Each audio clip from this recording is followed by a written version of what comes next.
Today, I'm going to try and paint a planet. I'm warning you, this is not going to come out good, and I probably won't finish the planet. Because looking at the colors I selected, like I want to experiment with this, but I'd be lying to myself if I said it was going to be anything other than a disaster going on here today. But that's why we're here. That's why we're doing this, you know? We're painting and talking every day. That's something I'm really glad about, by the way, is that I do this every day, because if I were to do this once a week, it would matter so much more. Like, I'd have to make sure that I actually have something interesting to say, and like, I'd have to probably fill like at least a 30 to 40 minute runtime, and like have a good painting, because if you miss 2 paintings in a row, you just have half a month of ass paintings. And that's like, it's so low stakes for me, because I just get to be like, better, we'll do it again tomorrow, guys. I think that's sick. I really like that. Today I want to talk about self-awareness, though, right? I think self-awareness is important. I don't want to say it's underrated, but I do think it's misunderstood.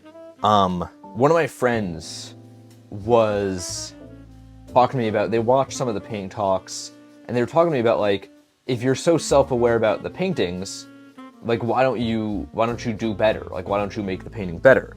And one, I did explain, like, they didn't really get how, like, painting, they're not artistics, they didn't really get how, like, painting and drawing works. Like, they were like, if you could see that the painting was too, you know, bright, why don't you pick darker colors next time? It's like, sometimes these accidents happen. Like, they just didn't get that. But it made me think about self-awareness a little bit, because I was like, people do view self-awareness very much in that same vein of, if you are self-aware that you talk too much, maybe, or maybe you're self-aware that you could improve your manners, you know, whatever it may be, whether big, small, consequential, inconsequential. If you're self-aware about this, why don't you go change this? It's something that, like, I haven't quite had anybody say to me, but I definitely thought to myself for a long time. Like, I was like, I know that I, like, especially this was figure early high school. I'd be like, I know that I talk too much. I know that I go into a social situation and I overtalk and I think it's annoying people, but I was like, why don't I change that right now if I know that? Over the years, by the way, I have changed it, and this is to my point that, like, I think self-awareness is almost a virtue in and of itself, if that makes sense. I feel like that's such a high and mighty way to put this idea that I have, but I genuinely believe that. You know, people oftentimes see it like this, I think. This is, at least, you know, I'm saying people, this is how I used to see it, where it was like, self-awareness is, it's either A, you become self-aware of something and you go change it right away, or B, you deny. And for me, what I chose for a long time is deny. I was like, okay, if I'm self-aware that I'm annoying this person, right? I should either A, change how I act drastically, or B, just like ignore the fact that I'm annoying them. Try and tell myself, no, you're not annoying these people. You know, going back to me talking too much when I was in early high school, right? And for me, I chose B. I was like, I'm self-aware enough to know that I can't just change how I act tomorrow. Like, I can't just wake up tomorrow and be a drastically different person. I knew that would be inauthentic. And I knew that me trying to put on some cool guy act would be just about as unproductive as, you know, being self-aware and not doing anything about it. So I was like, the option I chose was what I found to be the most productive at the time, at my grand age of 14 years old back then. And I was like, I'm just going to ignore. I'm going to pretend that there's no way that's happening, and I'm the coolest guy ever, right? And that's what I did for a long time. And I feel like there's a sweet spot in there of, like, a sweet spot of understanding, not so much a sweet spot of how you act, but a sweet spot of understanding of, even if I can't fix this thing right now, going back to this example, me talking too much, me being annoying, I was like, I know I can't fix that right now. I know I can't wake up tomorrow and magically be a cool guy. But ignoring it was equally as unproductive. What actually ended up happening in practice with this is that I, over the years, understood the fact of like, okay, I'm talking a little bit too much. And now they say acceptance is like the first step. I think that's for addiction. But let's take this a little bit metaphorically here. Let's say you're addicted to the way you act. I think there's a case for that, right? Your habits are things that you repeat, that you do often, that are wired into your brain, that are really hard to change. Not too dissimilar from an addiction. I don't want to remove context from these words, but if we look at them as far as things that are getting repeated and are hard to stop, they are similar in a regard, right? Accepting your own habit, being realistic with yourself of like, okay, I'm talking too much right now. Or, you know, for me, when I needed to lose like some weight, it was like me accepting the fact of like, okay, I am being a glutton. Like when I, you know, for me, a big thing was like, I'm staying up late, and every time I stay up late, I end up going and having like some chips as a midnight snack because I don't have self-control when it gets late because I'm tired. All these things, right? Very simple things. And, you know, when you have the choice presented to you of either A, deny these things, or B, do something about it, people usually choose deny because doing something is just as unrealistic. Like, I do understand that I can't, as much as I'm like, okay, I know I overeat at this time of night, I couldn't change that right away. It's really, that's something that takes time, you know?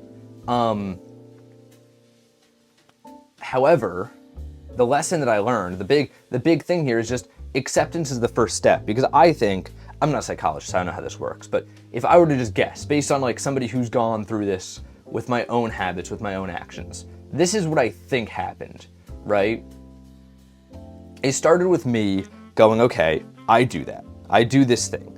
You know, I'm too annoying in conversations. I am eating too much at night. Like, I started with things like that, right? Of just like, fine, I do that. I'll take it on the nose, right? At first, when it came to like me being annoying in conversations, I actually did go through a period of time where I tried to act different. I was like, okay, this is the solution then. We gotta do it. We gotta be a cool guy, right? Didn't work, obviously. I mean, you guys are watching these, you know I'm not cool by any stretch of the imagination. So, what happened after that? The answer is genuinely just nothing. However, I look at it now, and almost like on some sort of subconscious level maybe, it's changed since. Because all that really needed to happen was me to accept that like I am doing this thing. And over the years, slowly but surely that behavior changed. And it was able to change in a very authentic way. Like, it was able to change in a way where it's like, I talk less in conversations now. Still probably too much if we're being real. Like, I don't think I'm all the way there yet, if we're being honest with ourselves. However, it's changed, and it changed in a very subtle way over time, not because one day I went into my friends and I had on a Nike Tech and was like, what up guys, I'm chill now. Like, that's not what happened. It's a very subtle thing of like, you know, you're in a conversation, you overtalk a little bit, then you sit back and you go, oh, I just talked too much. Like, realizing those tiny moments will over time get you to change, you know, and not change in a way where you gotta act like somebody else. You can still be yourself and be who you wanna be. It's just not gonna happen right now. I think that's the biggest thing too, is like, especially, I'm still like this totally. I want everything right away. Like, the second I'm like, okay, I talk too much, I want to be the perfect socialite the next morning, you know? And I think once you accept, like, that's just never going to happen. Like, things are going to take time.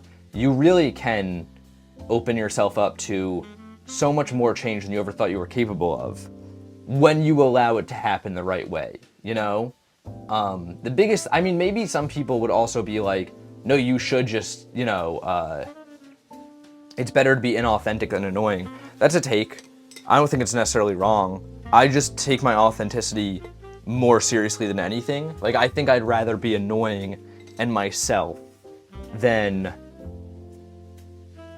not annoying and not myself. Of course, the best scenario is to be not annoying and still yourself, which is kind of what I'm trying to get at here.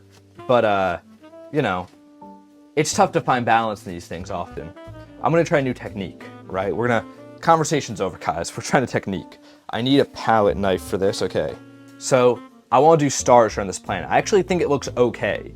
Like, I think it looks fine, right? But I want to take white paint and go like that to try and do stars around this. I don't know if it's gonna work though. So let's try this, guys. Okay, so I gotta make it very liquid. Oh.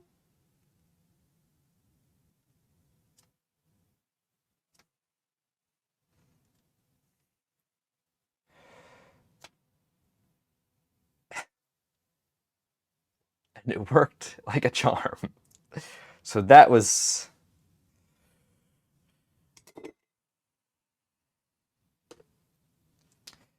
Go check this out over on the Instagram. And until next time, guys, gals, and pals, my name is Max Tice. This has been Paint and Talk episode 89, and I have to clean now. I'll see you tomorrow.